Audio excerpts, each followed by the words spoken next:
أعوذ بالله من الشيطان الرجيم بسم الله الرحمن الرحيم وبه نستعين وهو خير ناصر و معين. یو مهمه نکته ذکر کوم، هغه د شب زفاف. دا څه د ودګني اول شپه ده یا د نومي اول شپه ده. شب زفاف نه څه ورته یایي. دغه ځنه اصول شرایط آداب دی حواله سره څو نکتې تاسو خدمت کې عرض کوم.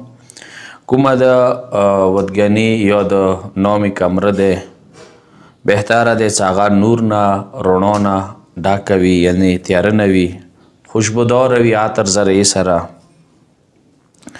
او پکار ده د واده کوم اول شپه ده نومي وضو حالات کې وي، یعنې وضو حالات کې خپل هغه ته میړه ته شوهر ته انتظار کې وي. او شوهر از یو ټیم تیر نه کړي، دغې کمرې ته کله داخل شي، خپلې کولې ته ښځې ته نومي ته سلام وکړي. د شوهر سترګې په کار د نومي باندې وي، د نومي سترګې په کار د ځمکې طرف ته وي، تواضع عاجزۍ حالت کې وي، شوهر ته خپل حیثیت قید شي. یو شی چې آدابونه دی مهم دی چې اول شپه د واده دی په کار د ښه الفاظ خوږه الفاظو چناو وي اردو طرف نه، یعنی خوږه الفاظ څه چونکې د زندګۍ اول شپه دی، بهترینه شپه دی، په کار د ښو الفاظو څخه شروع شي، ترخو الفاظو سره، اسکو الفاظو سره، پیغور والا الفاظو سره. و دین علاوه شوهر باندې که تکلیفونه دي هغه اوس ما ورته ښیي چې یاره مونې قرضه دی، زه پلانکي شي کې 500 شیم، زه داسې شیم. د اول شپه دغو شیو سره ما خرپوي. دوه رکعته لمونځ دی چې خپلې کولې ته نومي ته ده وایي چې تا پاڅېږه وضو حالات کې وي، دوه رکعته لمونځ وکړي. ولمنځه نه وروسته دعاوانې ولولي. که چیرې دغې کمرې کې نور کسانو سره آلرډي دي، یعنې وتلي نه دي، هغه وروسته الهي امین وایي، کنې ښځه او میړه ملکه دعاوانې ولولي. عالم اسلام دپاره، عاقبت بالخیر ژوند دپاره، اولاد حوالې سره دعاوانې ځان ته وکړي. صحیحه دعا هغه کیدای شي سکرین باندې تاسو ته راشي چې هغه دعا د شان سره دی چې دعا لمانځه سې وروسته وسایل اشیا کې دا دعا راغلې دی: اللهم ارزقني الفها و عدها و رضاها. خدای د ښځې الفات د هغه محبت د هغه رضي شونه موته نصیب کړي.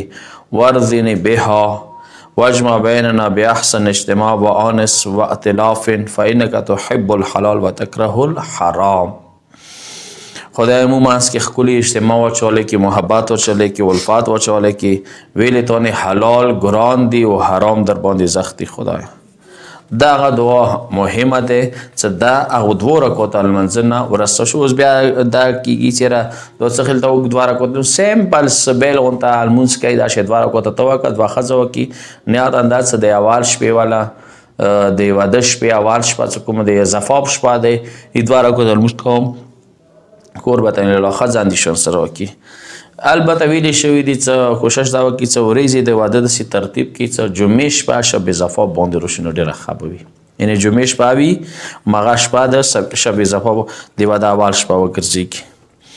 هغه نه علاوه هم بسترې والا کوم آداب اصول دي، هغه کې بقاعده د هغه دعا راغلي ده، کیدای شي راشي سکرین باندې تاسو ته: اللهم ارزقني ولدا واجعله تقيا زكيا ليس في خلقه زیاده ولا نقصان واجعل عاقبته الى خیر. خدایا ما ته ښه ولد زوی نصیب کړي چې پرهیزګار وي، ذکي وي، هوښیار وي، او د هغه خلقت کې کمای زیاتی نه وي، او هغه عاقبت په خیر وي، یعنی انجام اسلام باندې وي. او چې کله دغه کوله ته مخ قبلې طرف ته وي، هغه تا ته مخامخ وي، دې شان سره دغه لاسونه یې هغه ټنډې باندې کېږدوي او دا دعا ولولي: اللهم بامانتک اخذتها و بکلماتک استحللت فرجها فان قضیت لی منها ولدا فاجعله مسلما سویا ولا تجعله شرک الشیطان. دا دعا یعنی ټنډې باندې ګوتې ور باندې کېږدوي، دا دعا ولولي چې سکرین باندې به انشاءالله تاسې کس وی. دې سره سره ښځو خپو مینځل دي اول شپې چې دا درته سخته نه شي چې یاره موږ ښځې خپې ومینځو. خیر دی اوبه په واچوئ چې لومچۍ وي څه وي، هغه اوبه کمرې کې کنجو کې واچوئ، خونی کې ورشه اتفاق غربات دا اوس ختم کېږي برکات ورسره رسي. بهرحال دا واده اول شپه څه شب زفاف نه ورته ویلی شي، دې ته اهمیت ورکړلی شي، خصوصا ښځه وضو حالات کې وي، وضو حالات کې منتظره وي، 2 رکعته دعا وکړي، هغه وکړي، دعاونه وکړي عالم اسلام ته، ځان ته، عاقبت بالخیر ته، اولاد ته، څه هغه سکرین باندې کومې دعاونه یا ربې کې هغه به تاسو ته راشي. پروردګار نه دعا دی چې شب زفاف اهمیت زده کول عمل کول موږ ټولو ته توفیق نصیب کړي. واخر دعوانا الحمدلله رب العالمین.